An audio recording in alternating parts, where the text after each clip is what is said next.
welcome to Channel 112 News 7 o'clock. You're here as official news anchorman, Evan Sistrom. Today we're going to be talking about the Industrial Revolution of the 1800s. As you probably would have guessed, the Industrial Revolution lasted from the 1700s up to the 1800s. This Industrial Revolution was when new simple machines, such as the mills or cotton gins or other things, took the place of handmade tools and hand-used tools. At first, however, it started in England because the English wanted to keep the Industrial Revolution a secret to use it as a monopoly or one group ran business. It started in the cotton industry and led on to other things once it reached the U.S. And these things will be mentioned on later. In 1789, a man named Samuel Slater came over to the United States and started a cotton business in the United States with a man named Moses Brown. Brown had owned a textile mill, which was soon converted into a cotton factory. As soon as this factory came up, business started fast, and Americans were astounded at how fast the factories were working, because they'd never seen anything like that before. The cotton industry soon took off in the U.S. In 1793, a man named Eli Whitney invented a very useful tool called the cotton gin. It was able to be used to take the seeds out of the cloth that it was in. It could remove the seeds from the cotton, thus making it easier to sew the cloth. It could also do it very quickly because it was an automatic machine ran by the mills. One cotton gin could remove 50 pounds of seed in one day. Now that's what you call white clouds on a dark day. Women and children also played a role in the Industrial Revolution. Children would help out in some of the mills. They would make good employees because they didn't want huge pays, and they were a lot of employees. There wasn't any limit to how old a child had to be to work, or how many hours they worked. Women also played a role in the Industrial Revolution because they worked in the mines and mills. Some of the lucky women would also work for the wealthy families. Their hours, much like the men's hours, were long and hard on days. Next, we'll take you to our anchorman on the scene, Alex Turnbull, who is currently in an interview with Eli Whitney about city life in America during the Industrial Revolution. Until then, this is Evan Sistrom, signing off. Now here's our anchorman on the scene, Alex Turnbull. Thank you, Evan, and yes, my microphone is a banana, and I am on the scene. So Eli, how has the Industrial Revolution changed America? Well, as you know, during the Industrial Revolution, a lot of factories sprung up in the northern area of the U.S. And because of this, there are a lot of open jobs in those factories that needed to be filled. So a lot of people started moving to the cities. So how has city life changed in America because of that? Well, basically, city life is terrible. I mean, I can't even begin to describe it. It's just so bad. I mean, things are smelly, everything's dirty, there's sickness everywhere, and there's no privacy. I mean, I'm trying to use the bathroom, and I got like 10 pairs of eyes staring at me, and it's just really awkward. It's so bad. Okay, hey, if you're planning on moving to the city, don't, because it sucks. Sounds pretty bad, doesn't it, Eli? Oh, yeah. I wouldn't want to live in the city. That's why I'm staying in the country. Thank you, Evan. Back to you.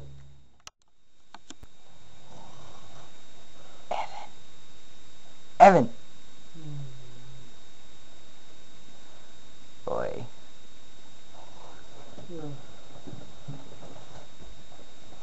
Evan! No.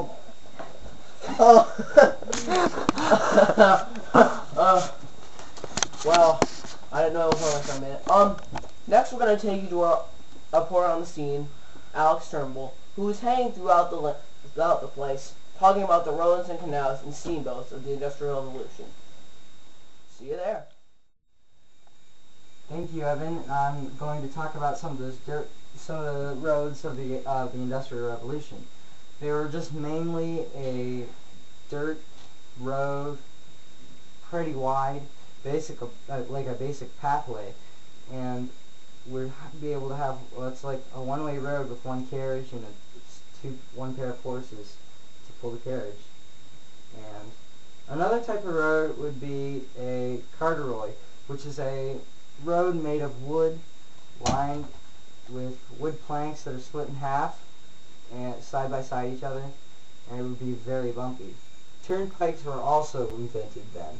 Turnpikes were just basically a toll booth road. that you would have to pay to be able to go on. Some of the one major road that was funded by the government was called the National Road. It stretched from Maryland to Virginia and all the way to Illinois. That's a road trip. Now for canals. A canal is a channel dug through the ground and is filled with water. It may not have any current, but it will be pulled by a mule, donkey, or horse from one side of the river. So you got the boat and then the donkey pulling the boat along. This is a big help to transport goods across the U.S. from city to city. The most important canal in the United States was also known as the Clinton Canal, dug in 1817, and it stretched from New York all the way to Lake Erie. This is a big help to transport goods across the U.S. We will be back after these short messages. Channel 112 News was brought to you in part by Chicken! No me culpen de todo lo que pasa, mi corazón está pura fumaza, como en el filo de una moneda, perdido en una carretera. No me culpen de todo lo que pasa. Find this little puppy at home. No. He's attacking me! Oh! Get away! Please find this little puppy at home. No! No! No! Ah! This is break time, people. Even newscasters need breaks. That's my brother. Yeah, we can probably do that. I don't know though. Nathan, get out of the break room.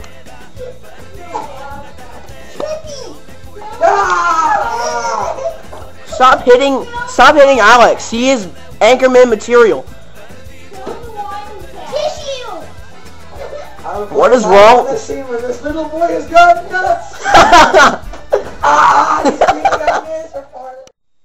Last but not least, we will talk about steamboats.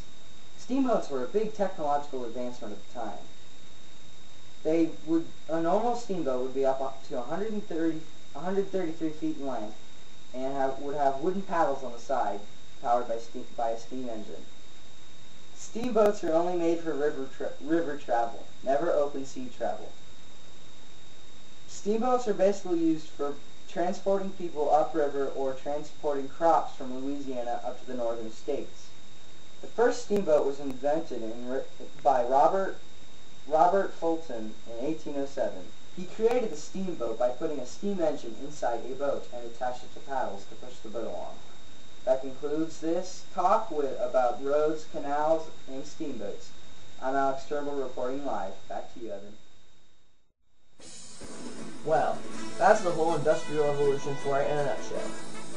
As from Eli Whitney to many of the good inventions that came throughout the Industrial Revolution, city life in America was good and bad throughout the entire American country. Until then, guys, or until next newscast, this is Evan Sistrom, signing off. Have a good day.